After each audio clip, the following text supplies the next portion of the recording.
durchgesetzt und zugleich eben dadurch in die höchste Verbindlichkeit.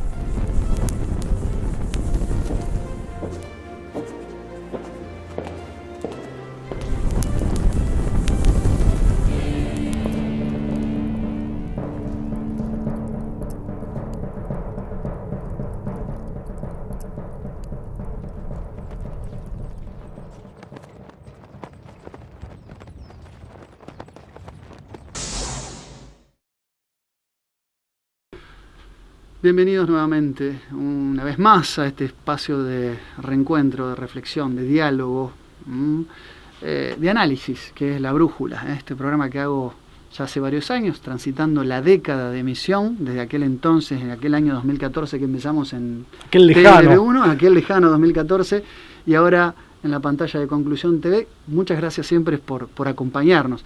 Si te gusta este programa, dale like, suscríbete a nuestras redes y acompañanos. Siempre con tu comentario contamos con tu opinión y con tu participación. Pablo Davoli, lo presento. ¿Cómo te va, Lucas? ¿Qué decís? Siempre un gusto, ¿no? Retornar en este espacio de encuentro, de reflexión. Este espacio de encuentro, permitime decirlo, siempre lo decís vos, que está consagrado a la Virgen de Schoenstatt, así que madre 3 veces admirable. Siempre nos ponemos bajo su manto de protección y amparo.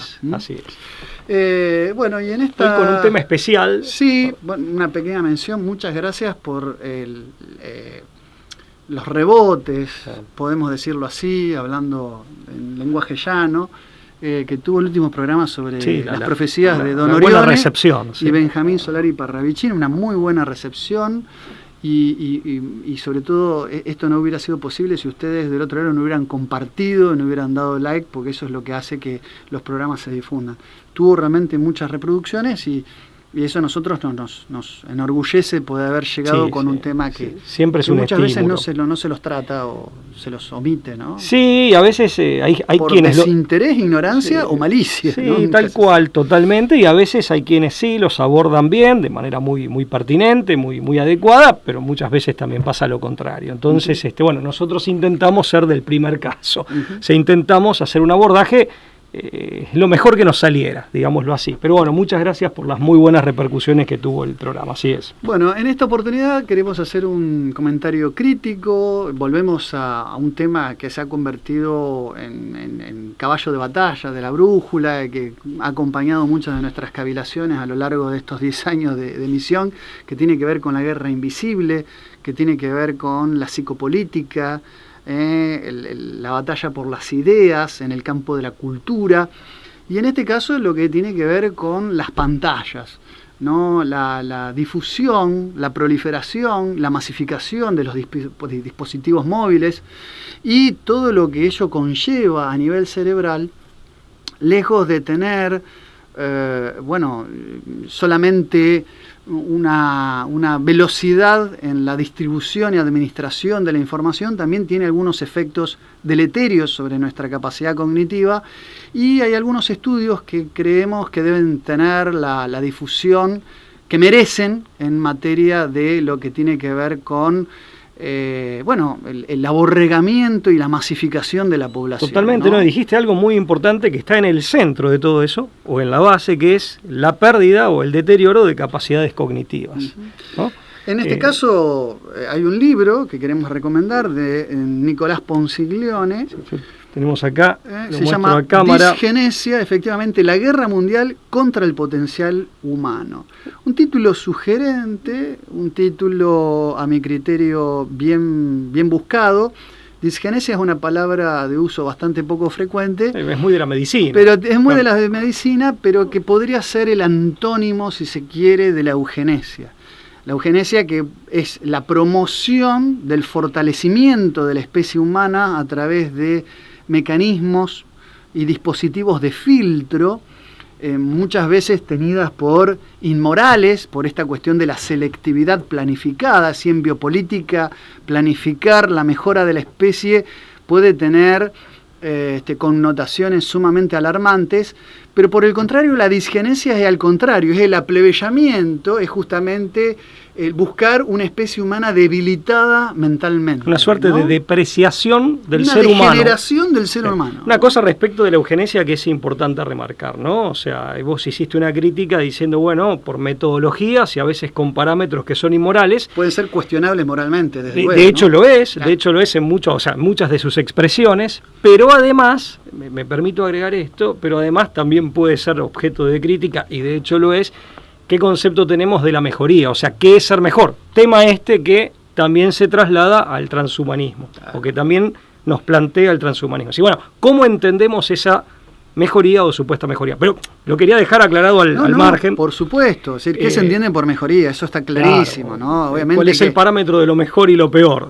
Claro. Exactamente, no. En ese sentido hay generalmente mucho de... plagado de reduccionismos biologicistas, Totalmente. Simplificaciones de lo que por el ser humano entendemos, ¿no? Totalmente. Bueno, la disgenesia, bueno, este libro... Pero una cosa, perdón Lucas, no. una cosa importante, creo que lo más llamativo y lo más destacable, y vos lo dejaste bien insinuado, es que él utiliza lo de disgenesia, la expresión, ya no tanto como un fenómeno biológico o un fenómeno que puede estudiar la medicina, sino como un concepto político, es decir, como una disgenesia ingenierizada.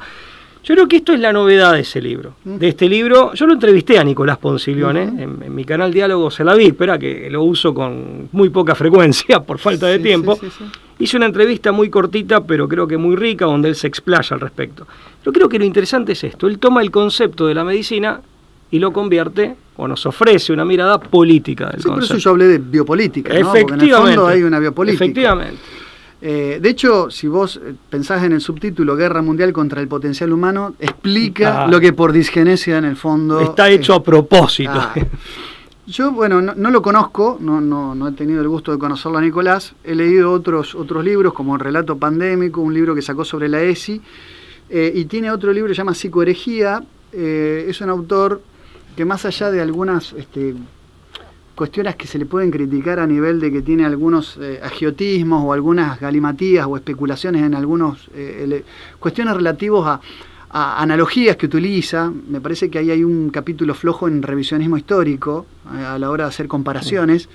Sí ha buscado temas controvertidos, eso es loable, y ha sido políticamente incorrecto en el manejo de fuentes, lo cual me parece que es lo más destacable. O sea que quiero distinguir el trigo de la cizaña. Creo que tiene algunos aspectos para mí que no me han gustado. Que compartimos, pero, otros que pero desde el punto de vista del manejo de fuentes, creo que aporta un material, por supuesto, como en este caso, sumamente interesante. Sí, muchas fuentes científicas, es para destacar, y además una gran capacidad, bajo este concepto político o biopolítico, mejor dicho, de la disgenesia, una gran capacidad para pintar un cuadro de situación contemplando la totalidad o casi todas sus aristas. En ese sentido, sumamente, por lo menos desde nuestro modesto punto de vista, sumamente recomendable su trabajo.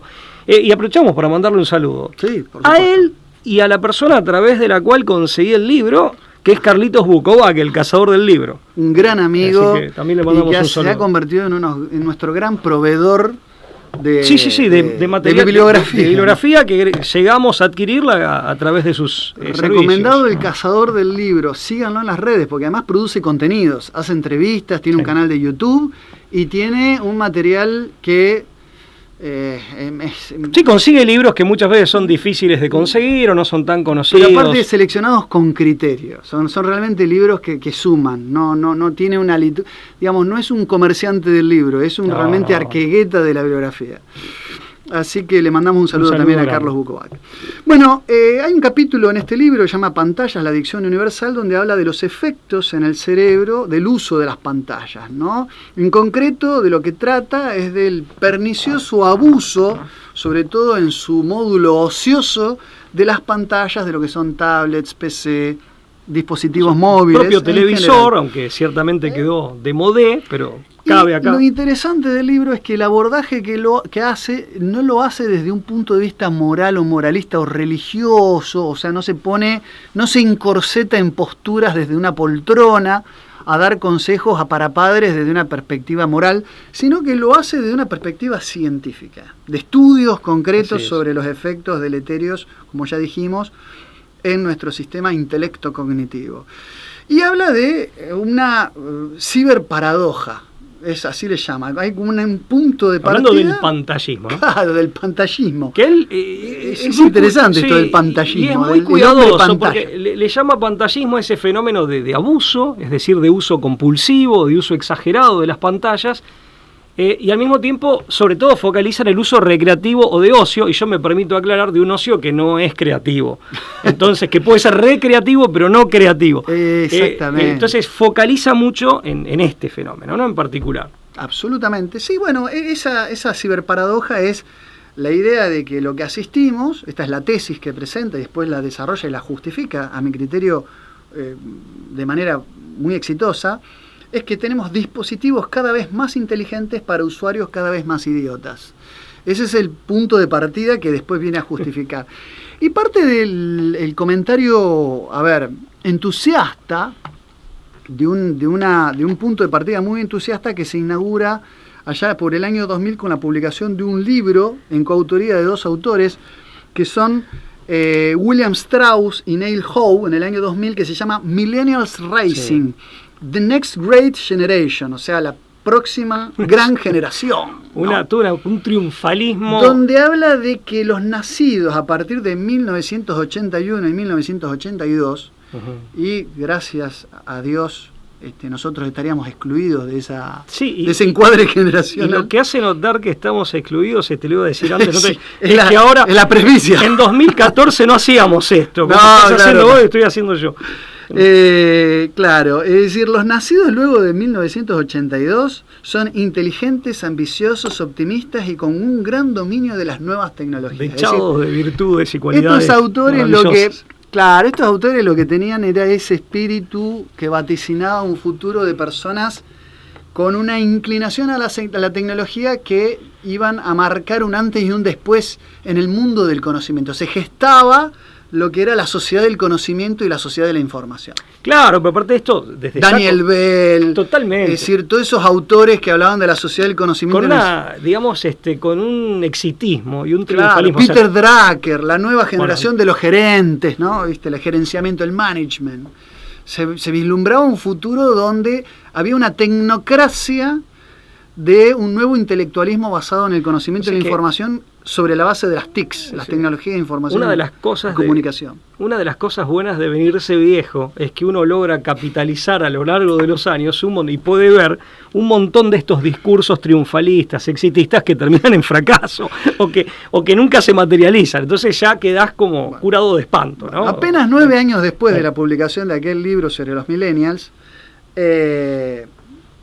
Mark Dauerlein, en el año 2009, publicó un libro titulado The Dumbest Generation, o sea, un título casi contrario, que hablaba como si fuera la generación más idiota, donde rebatía con cifras, esto es lo interesante, todo lo que aquellos apologetas digitales habían vaticinado casi una década antes.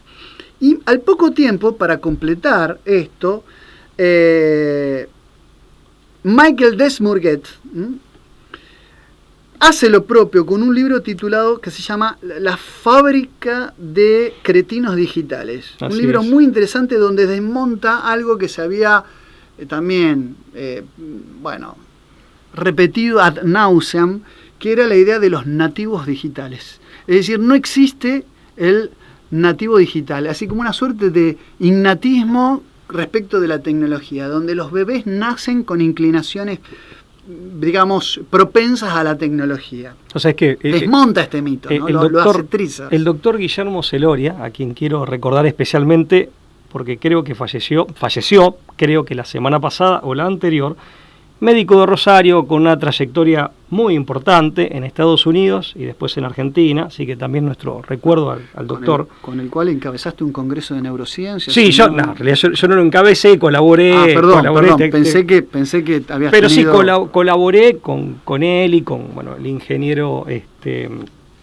éramos varios, era un grupo grande de gente que hicimos ese congreso de antropología, el ingeniero Crébola, quería mencionarlo. Fue para conmemorar a Ramón y Cajal, ¿no? El padre de las neurociencias. El padre, efectivamente. Entonces, sí, de la neurología y finalmente padre de las el antecesor de las neurociencias. Se hizo en la Asociación Médica, ya hace varios años. Bueno, y ahí tuve ocasión de tratarlo al doctor Celoria. Y el doctor Celoria, en aquella época, me decía que todas estas capacidades, digamos que uno dice, bueno, los chicos de hoy nacen, en realidad siempre estuvieron en el hombre, ¿no? O sea, desde que el hombre es hombre, por usar nunca mejor usada la expresión aquí, esas capacidades estaban, solamente que al no estar los dispositivos tecnológicos disponibles, en definitiva eran capacidades que estaban como dormidas, me permito decirlo de esa manera, o sea, pero en definitiva estaban. O sea, no es que nacen con capacidades nuevas, las capacidades siempre estuvieron, claro, a nivel cerebral, neurológico, en todo caso, bueno, sí, en el entorno tecnológico de nuestra época se encuentran con objetos que las estimulan y permiten su desarrollo. Bueno, y de paso hacemos el recuerdo al doctor Celoria. Sí, un homenaje a él, ¿no? Bueno, ¿por qué no existen los nativos digitales? Por un lado, dice el autor, Ponsiglione, por un lado porque, basado en estos estudios, por un lado porque, a ver, la tecnología, por la lógica del consumo, se ha vuelto a prueba de tontos. Es decir, la lógica del plug and play ha hecho que las tecnologías justamente tengan una interfaz donde cada vez se requieren menos conocimientos previos para poder dominarla. Es decir, la tecnología se ha ayornado para hacerla más maleable, para que sea facilitar su uso. Exactamente, su es decir, tecnologías con justamente por su por su desarrollo se hacen cada vez más intuitivas a la hora de poder manejarlas. También porque su simplicidad tecnológica adopta un diseño persuasivo para tratar de perpetuarnos en su consumo y en su uso. Es lo que le genera a las corporaciones que están detrás las mayores ganancias, ya sea en publicidad o en la compra de nuevas tecnologías con estas facilidades, ¿no? Lucas, una cosa que me permito agregar, que Ponsiglione es claro al respecto. No se trata simplemente de que el producto sea atractivo, claro, sino que, o de que pretenda captar tu atención, sino que se trata abiertamente de generar una suerte de adicción. Claro, o sea, en esto el autor es claro también. De hecho, las formas en que las redes sociales y los contenidos podemos navegar sobre está, digamos, científicamente elaborado para generar una aceleración en los ciclos dopaminérgicos, de generar un placer a la hora de navegar por los contenidos. Esos mecanismos compensatorios acelerados artificialmente del cerebro. Che, digo, respecto de videojuegos, en la página 131, sí. ¿Me permitís la cita textual? Dice, respecto de los videojuegos, dice, por su parte están diseñados de fábrica para que a los niños se les dilaten las pupilas, les suba la presión arterial, les aumenten los niveles de azúcar en sangre y se descargue un mega chorro de dopamina en el cerebro, porque es así como los enganchan al consumo permanente. Bueno, a eso me refería con aceleración de los ciclos dopaminérgicos, es decir, es estimular, la dopamina es el neurotransmisor del placer, por así decirlo, simplificando, y están diseñados adrede para esa estimulación, ¿no? Una cosa que me permito agregar, y de paso hago un anuncio, estoy muy disruptivo, perdón. No, pero está bien, estamos charlando con total... Como se viene la segunda edición, les pido que nos den algunos meses, ampliada, profundizada, extendida y ampliada, de La Guerra Invisible, a pedido de muchos de ustedes, repasando La Guerra Invisible. Mirá que ese anuncio nos compromete. No, bueno, pero es una forma también de autocomprometerse. Claro. Repasando este modesto texto que escribimos en coautoría en 2016, ahí poníamos ya que, según muchos estudios que están citados en el libro, la televisión, se había demostrado que la televisión, la caja boba, efectivamente, amén de generar un desplazamiento de la actividad cerebral, hacia el cerebro límbico, el sistema límbico o cerebro reptiliano, la categoría del doctor MacLean, el cerebro triuno, efectivamente, también genera una suerte de sobreestimulación en todo lo que tenga que ver con lo instintivo y con lo emocional, y de esa manera, operando ahora sí en la parte derecha del cerebro, de esa manera genera también una suerte de explosión de opiáceos naturales. Eso lo habíamos... Sí. Cuando Merton habla de la disfunción narcotizante de los más media, lo utilizaba a lo mejor como una analogía, es como si fuera un narcótico. Pero hoy los estudios más actuales confirman que no es una mera metáfora, Claro, una figuración, es real. sino que los centros de placer que se activan son los mismos que en la de un drogadependiente, de una persona que sufre adicciones con drogas químicas. Sí, ¿no? totalmente. Y esto, imagínense, estamos hablando de la televisión tal como se la conoce hace más de 60 años. Imagínense con estos modernos dispositivos. Bueno, TheCommonSenseMedia.org, que es una fuente citada que hace encuestas sobre el consumo de pantallas, publicó, y en el libro de Ponciglione está el del 2019, yo me metí en la página, está publicado el del año 2021, se ha actualizado, se publicó el 9 de marzo del 2022, el del 2021, el Common Sense Census, Media Use of Tweens and Teens, del 2021, que es un censo que hace esta consultora sobre el consumo adictivo para uso ocioso de las pantallas y sobre el tiempo de uso de los niños. Habla que niños y adolescentes están en primer lugar las redes sociales, luego vienen los videojuegos y luego los consumos de video por streaming. Hay una profesora, asistente de rehabilitación y de servicios humanos en Penn State, en Estados Unidos, que se llama Megan Owens, que ya ratifica casos patológicos de dificultades para apagar o desprenderse de los dispositivos. Esto que se ha llamado vulgarmente la nomofobia, no mobile phone phobia, es decir, un temor morboso a no tener el dispositivo al alcance de la mano, a tenerlo lejos incluso, ¿no? O sea, esto ya es un caso ya está evidenciado, ¿no? Catalogado como fobia. Claro, es una fobia, es una fobia. Y después hay un estudio publicado por el Departamento de Marketing de Microsoft en Canadá que demostró que la capacidad de los seres humanos para prestar atención y concentración viene cayendo de manera ininterrumpida durante los últimos 16 años. O sea, si es una caída en picada, porque claro, se había observado previamente un deterioro, como bien dijiste al principio, pero ahora es caída en picada, claro. Exactamente, es decir, agudizada. la capacidad de prestar atención viene en caída. Es decir, se habla de una posibilidad de las pantallas para depauperar la cognición, generando una mente babélica, confusa, extraviada. Y con la atención fragmentada. Exactamente, multitasking, parcializada. Cosa, ¿no?, que Adorno... Fractal. Theo Adorno, Escuela de Frankfurt, o sea... Bueno, ya había dicho en los años 50, al hablar del impacto de la televisión en la cultura de masas, y la televisión como un elemento de la cultura de masas, la capacidad de la televisión de los años 50 para fragmentar la atención. O sea, imagínate que esto nos quedó prehistórico. Bueno, o sea, en el capítulo que vos le dedicás al caso de Theo Adorno, Wiesengrund Adorno, sí.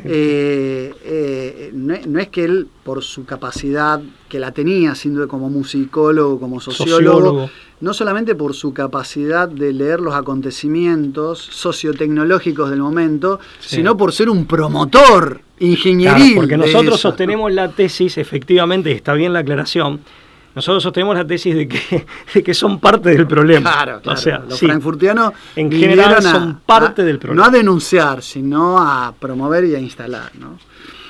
Dmitry Alexander Christakis, pediatra, investigador, autor estadounidense, director del Centro de Salud de Niños, Comportamiento y Desarrollo del Instituto de Investigación Infantil de Seattle, confirma que el 75% de los niños de 3 años ya tienen su propio dispositivo móvil, aunque no esté activado o lo hayan heredado de sus padres. Se habla de una especie de precocidad en la introducción de la tecnología. Por eso esto de los nativos digitales es una tontera. Al contrario, tienen problemas esos, son propensos a la falta, a tener déficit desatencionales luego, ¿no? O sea, lo presenta como una patología en los niños. Y lo dejamos aclarado, entre otros efectos negativos. Claro, exactamente. Del mismo orden, después si se vas quiere, a describir algunos otros efectos negativos. Un niño preescolar en Estados Unidos pasa unas 6 horas diarias promedio ante la pantalla, mientras que los niños entre 8 y 18, o sea, adolescentes, invierten unas 9 horas diarias. Solo el 3% del tiempo dedicado por niños y adolescentes a las tecnologías de información y comunicación está destinado a la producción O sea, es ínfimo lo que se dedica a la creación de contenidos, actividades, vamos a llamarle, es decir, el 99% es lúdico, claro, es entretenimiento. Ahora, la creación, la producción de contenidos es ínfimo, del 1 al 3%, casi nada. Que de hecho en los niños, lo lúdico naturalmente está vinculado con lo creativo. Con lo creativo. Acá esto y lo con que el hace es descubrimiento. separarlo. Tal cual. Justamente anula la capacidad de la creación. Es decir, lo que hace es obnubilar la heurística que acompaña lo lúdico. Es decir, el niño habitualmente al divertirse crea y al crear se divierte. Acá lo que hace la tecnología es escindir esas dos dimensiones y permite el entretenimiento sin creatividad. Que es lo que hace también, hay un viejo dicho budista que habla al respecto, que los sabios y los genios muchas veces, ya de adultos, hagan sus creaciones y que en algún punto sean como niños. ¿No? En el mejor de los sentidos, justamente por esta capacidad de lo creativo. El tiempo en la pantalla, es decir, con el fin de estudiar, de estudiosidad, lo que es la curiositas, ¿no? El afán de conocimiento, también se ha reducido. Alcanza el 5% de niños entre 8 a 12 y apenas el 10% en adolescentes de 13 a 18, que están en edad escolar, también es bastante poco. Ni hablar, y este libro no lo menciona, con las nuevas tecnologías de ChatGPT. Claro. Porque la inteligencia artificial ahora también propicia facultades delegativas en la tarea de búsqueda e investigación. Antes, por lo menos, si bien no tenías la capacidad de retener, sí tenías como una suerte de perfil de ser buen buscador. Ahora le delegás a un amigo imaginario que busca la información por vos. ¿Y qué te busca? Porque bueno, eso es para por algoritmos, bueno, toda esa cuestión. Algoritmos que a veces tienen un sesgo ideológico, ¿no? Bueno, que hemos criticado de la mano de Noam Chomsky en este programa. Sí, efectivamente. Pero además es lo delegativo para que no te tengas que tomar el trabajo. Yo en lo personal, y para no perder las capacidades que legítimamente he adquirido, honestamente te digo, si tengo que subir a un primero o un segundo piso, voy por la escalera, pero ni lo pienso, no espero el ascensor, pero eso es menor. Para dar marcha atrás con el auto y estacionar, yo soy de los que, si bien tengo mi auto, la pantalla, yo me doy vuelta y veo los espejos. Uso mi cerebro. Tenemos el mismo auto, de hecho, es cierto. Y nos damos vueltas para poner la marcha. Y un día me preguntaron por qué. Digo, no, porque es más, ¿no? O sea, es una capacidad que adquirí, no la quiero perder. Claro. O sea, todo por no tomarme el trabajo. Ya sabemos que, a ver, sin ánimo de ser un fundamentalista, esto tiene que quedar en claro, aparte va en perfil de personalidad. No, aparte tampoco hablamos de un purismo, claro, o de una mirada condenatoria de todo lo tecnológico. Pero es por lo mismo, Lucas, tenés que hacer una operación aritmética. El que va de una a la máquina, a la calculadora, sea la del celular o la que sea, para mí se equivoca. Pero, o sea, porque quiere evitar, es lo delegativo de no hacer el esfuerzo. Yo trato de operar aritméticamente hasta donde me da y en la medida de las circunstancias. Después sí, ya sé, veo que no me desborda, sí, voy a la calculadora. Pero bueno. ¿Y cómo se entrena un músculo, Pablo? Esforzándolo, llevándolo a su extremo. Hipertrofia se llama. Bueno, lo mismo pasa con nuestro cerebro. Lo haces trabajar, o sea, atrofia, que sería lo contrario. Remato y te dejo a vos con los datos del doctor Dietrich Klinger, que hay varios estudios sobre esto, ¿no? Cada 1000 veces, dice el autor, que vemos a un niño o a un adolescente usando el celular, 999 será porque está entreteniéndose. Cada 1000 que lo ves, 999 están simplemente paveando con el teléfono, hablando en criollo mal y pronto. Está paveando con el teléfono, no está haciendo nada productivo. Esa es la verdad de la conclusión. Bueno, ¿qué otros efectos colaterales tiene, Pablo? Acá, cito, voy a hacer una reseña de los estudios una reseña que hace Ponzillo. No son solamente cognitivos, son a nivel físico, hay varias cosas. Los hay, sí, así es. Una cosa que me quedé pensando en lo que te decía antes. Por la misma razón que prefiero cambio manual y no automático al manejar. Quiero tener el control de la caja de cambio yo. Pero bueno, por eso te digo, también va en personalidad.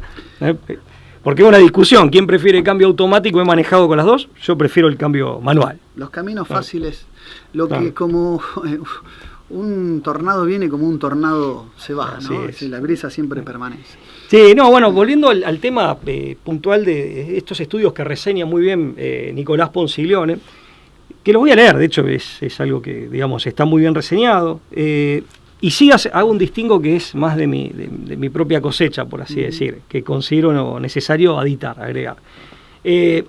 Hay efectos que son, así como hay causas de adicción en el uso, o mejor dicho, en el abuso de estos dispositivos que son psicológicas, las hay físicas. Y con los efectos pasa lo mismo. Con los efectos negativos los hay de orden psicológico y de orden físico, que necesariamente van de la mano porque son dimensiones constitutivas del hombre que dialogan entre sí. Vamos ahora sí a la reseña que hace Nicolás. Dice en primer lugar, citando un estudio de Takeuchi, que inhibe el desarrollo, voy a ser textual, inhibe el desarrollo del cerebro, disminuyendo la inteligencia y afectando a la capacidad de concentración y atención.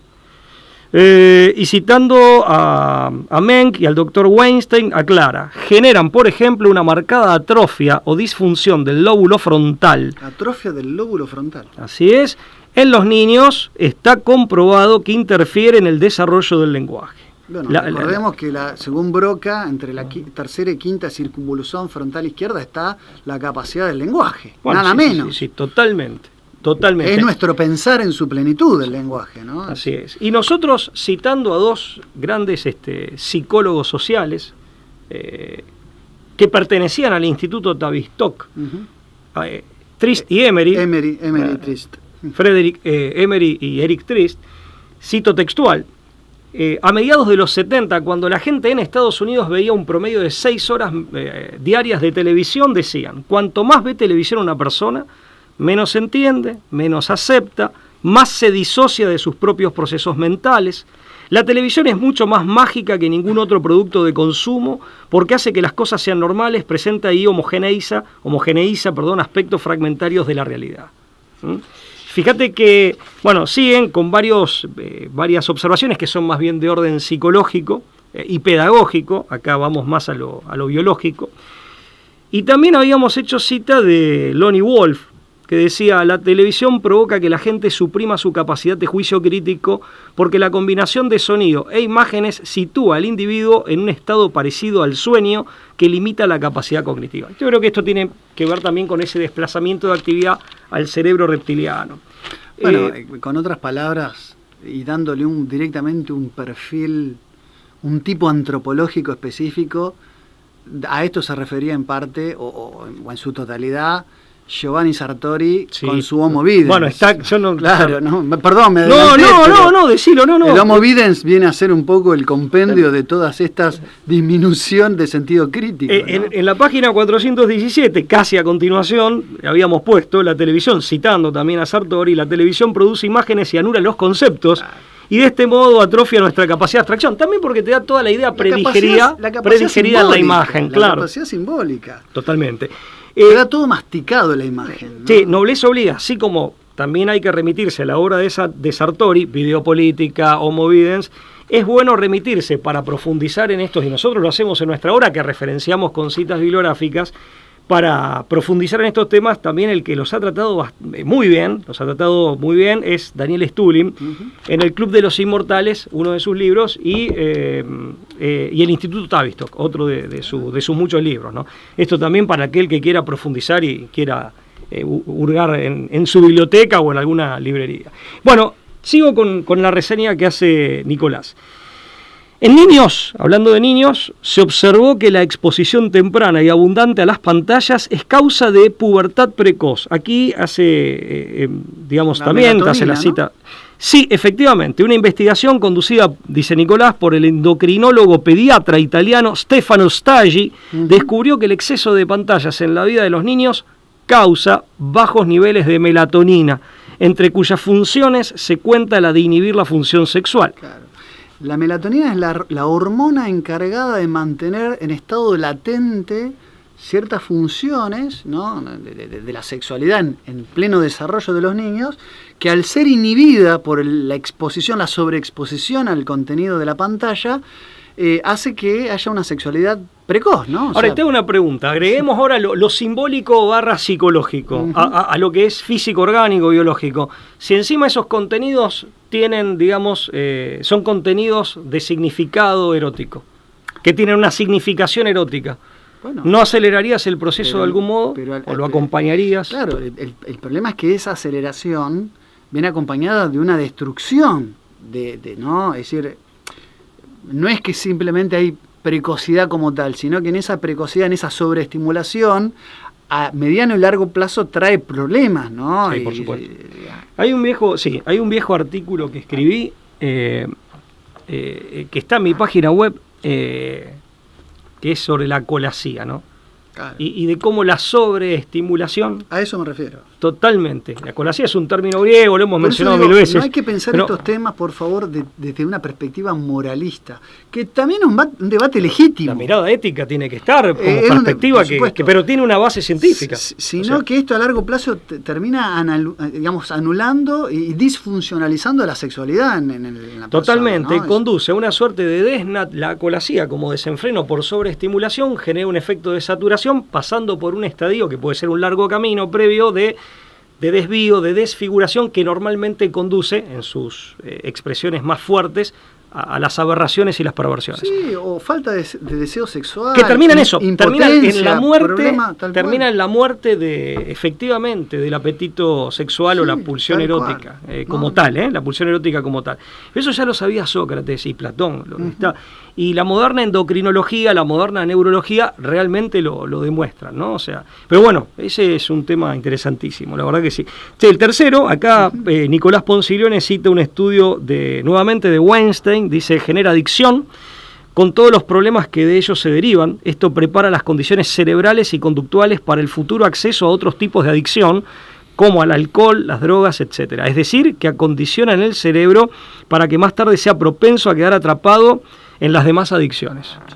Sí, el tabaquismo, siendo la persona que está todo el tiempo jugando un videojuego que acompaña esto del alcohol o tabaco, es muy frecuente, ¿no? Hay una conexión. Hay una conexión, sí, totalmente. Después, se da ese fenómeno, es cierto, de combo, ¿no? De combo. Haciendo cita de otros científicos, Strasburger, Ponciglione dice, favorece numerosos problemas de salud, tanto psíquica como física, como la diabetes, obesidad, sedentarismo, tabaquismo, alcoholismo, conductas sexuales de riesgo, ansiedad, TDAH, depresión, Alzheimer, Parkinson, etc. Donde ya existen problemas derivados de otras causas, se observa que las pantallas, lejos de colaborar, aceleran el deterioro y empeoran la situación. Acá esto es un poco lo que vos habías anticipado antes. Y finalmente, haciendo cita de un autor que ya mencionaste vos, Desmourguet, dice, afecta directamente a la calidad y cantidad del sueño, lo cual desencadena un efecto dominó de diversas consecuencias negativas. Bueno, esto obviamente es de sentido común en el ámbito laboral, escolar, académico, social y familiar. Finalmente, termina diciendo Nicolás, afectan a la totalidad del individuo por la vía negativa. Esto también lo tratamos, lo abordamos en el libro. Lo de la falta de sueño, quiero agregar generalmente, por una sola, siempre dice, el cansancio. La falta de sueño genera estrés. El estrés, es decir, también lo que genera a nivel hormonal es que hay una glándula suprarrenal que genera el famoso cortisol, que es la hormona del estrés, y que eso te puede llegar a una cortisolemia con problemas a nivel cardíaco. Totalmente. O sea, la persona que no duerme, o que duerme mal. O que duerme mal, sí, que duerme y no descansa, y la persona que duerma con un cuadro de hipercortisolemia puede terminar en problemas cardíacos, en un infarto, en un paro cardíaco. Es delicado el tema. Es delicadísimo. No es decir, vivo cansado, vivo zombificado, que sería un problema, sino que tiene efectos realmente con un impacto en lo físico que puede ser peligroso de muerte, digamos. Totalmente. Aparte eso hay que aclararlo, porque si no queda en una cosa, me la banco. Los niños son fuertes. No. Sí, el hombre es un animal de costumbres, y te adaptás. Generás el hábito, que es un hábito pernicioso. Claro, totalmente. Con una buena taza de café lo solucionás. No, peor, o ciertos productos que son las famosas bebidas energizantes que tienen cafeína en cantidades. Claro. Bueno, y Nicolás sigue, porque veríamos, Nicolás se va apoyando en distintas cintas bibliográficas y ensaya esta reseña que estoy leyendo, y finalmente, como número 6, esta sí es la última, dice Nicolás: afectan a la totalidad del individuo por la vía negativa. Todo el tiempo que esté frente a las pantallas hará un montón de cosas que no estará haciendo o que dejará de hacer. Muy, muy atinado esta observación. Como esas cosas son precisamente lo que constituyen su vida, el individuo está rifando lo más valioso por un poco de entretenimiento. Pensemos en todos los libros que nos escribieron, o que no se leen, ¿no? Me permito agregar, los entrenamientos abandonados, las artes no aprendidas, las carreras postergadas, las charlas humanas canceladas. Y esto es muy parecido a algo que habíamos puesto en la parte de telecontrol de nuestro libro, La Guerra Invisible. Realmente hay una coincidencia notable en estas apreciaciones. Claro, ¿no? el tiempo dispensado Claro. en el disfrute de este entretenimiento banal es tiempo de renuncia a otras dimensiones vivenciales de la persona que son valiosas y son irreemplazables. ¿Vos te acordás en nuestra época, cuando no había estos dispositivos, pero ya había televisión, y ya, bueno, a partir del 78 en Argentina, televisión a color, que como mínimo había horarios para ver televisión, estaba muy bien segmentada la programación, pero aparte venía tu papá, tu mamá, te decía que en la mesa familiar no se veía televisión, se dialogaba. De hecho, ni siquiera se leía, que es un muy buen hábito, pero ni siquiera se leía en la mesa, sino que la mesa es para dialogar en familia. Ahora, O sea, ¿qué retrato pictórico habitual es reunión familiar o reunión de amigos o encuentro y cada uno mirando su teléfono? O sea, están ahí presencialmente, pero cada uno está cognitivamente en otro lado, mirando el teléfono. Eso es una cosa triste, ¿no? Pero y fragmentando su atención. Por supuesto. Así que... Pablo, yo tengo como conclusión decir, y después te dejo a vos que hagas el remate, digamos, seguro que tenemos los dos mucho para decir, pero yo voy a hacer esta simple reflexión, ya que lo nombraste, Platón, que no por nada Platón era un apodo, ¿no? Significa el de espaldas anchas. Sí. El verdadero nombre era Aristócles de Atenas, pero Platón era un hombre que tenía, digamos, un cuerpo... Un gran atleta. Un gran ¿no? gimnasta. Además de haber entrenado su mente, había entrenado su cuerpo. Él propone, básicamente en 2 obras, La República, que según Rousseau, más allá de mi diferencia con el ginebrino, decía que no era un tratado de política, sino un tratado de educación. Decía de La República. Y en parte es cierto. Cuando escribe el Emilio, empieza diciendo que los que dicen que La República es un libro político, es un diálogo político, están fallando por el título de las obras y no por su verdadero contenido, porque es un verdadero tratado de educación. Y mucho mejor que el de él. Mucho mejor que el Emilio. Pero bueno, por lo menos Rousseau lo concebía así. Que es más que político. La República es más que... Es mucho más que político. Que un libro de política. En La República y en las leyes, obra esta, que la última, entiendo que inconclusa, porque no la terminó de escribir, él hablaba de la educación y hablaba del gimnón, de ahí viene la palabra gimnasia, que significa desnudez en griego literalmente, que tenía que ver, o sea, en sus tratados de educación, Platón proponía la idea del gineceo, es decir, que solo 5 años los padres debían dedicarse a esa formación temprana de los niños, pero después los niños debían ir a un centro donde pasaban a la etapa lideradas por los paidogogi, de ahí viene los pedagogos debían hacerse cargo, donde aprendían estas 2 primeras grandes disciplinas, que eran la música y la gimnástica. Porque para Platón lo que había que hacer al principio de todo era moldear el carácter y el cuerpo, no como cosas separadas, pero sino como cosas distinguibles, pero que confluían en lo mismo. Y una cosa importante. La música entrenaba el espíritu y la gimnástica entrenaba y fortalecía el cuerpo. Las tecnologías, es decir, en la música estaría la creatividad, el disfrute, era como elevar el paladar. No, y aparte el desarrollo de las pasiones nobles. Porque las pasiones tienen un principio noble.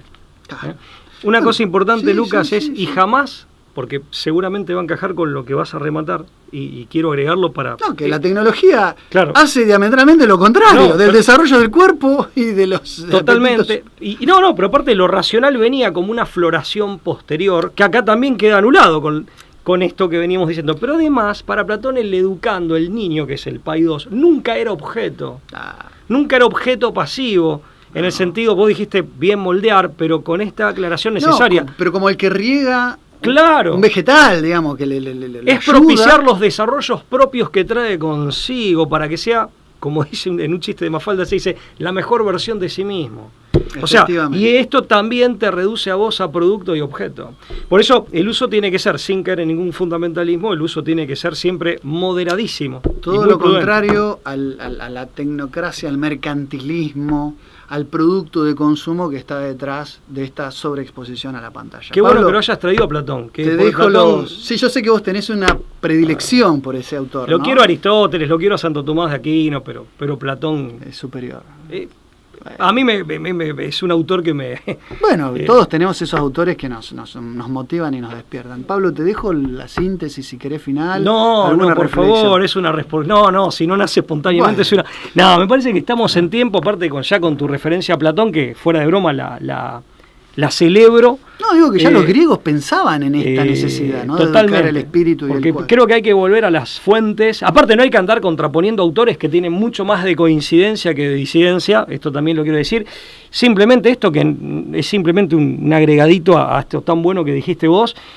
Si no me recuerdo, en los artículos 2 capítulos, me salió el abogado, en los capítulos 2 y 3 del libro Autopsia de la Democracia, de ese psicólogo y politólogo que fue Stan Popescu, rumano-argentino, se habla de el sentido... Tengo dos, yo a falta de uno. Muy bueno, muy bien. No, digo, haz lo que digo y no lo que hago. Pero eso por trabajo, eso por sí, trabajo. Sí, claro. Trato de desprenderme demasiado, ¿no? En ese libro, Autopsia de la Democracia, si no mal recuerdo, capítulo 2, capítulo 3, Stan Popescu nos recuerda cómo era la paideia griega, no solo su importancia política, sino su importancia para la cultura y para cada una de las personas. ¿En qué consistía esa paideia griega?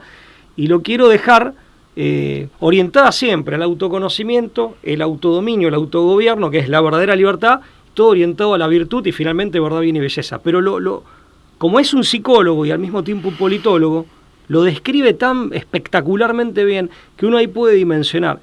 Entonces, al momento de educar a nuestros hijos, tal vez sería bueno volver a beber en esas fuentes, sí, después usamos los dispositivos, usamos auto, no andamos a caballo, aunque tampoco estaría mal. Pero no estamos promoviendo la demonización de lo tecnológico, sino la mesura, la prudencia y que lo vivencial sea lo prioritario, ¿no? Es decir, no dejar de vivir para estar detrás de la tecnología.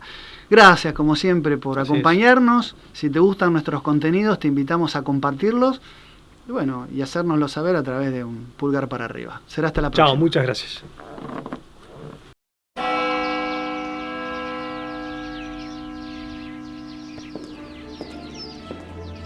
Freiheitsgesetz und zugleich eben dadurch in die höchste Verbindlichkeit.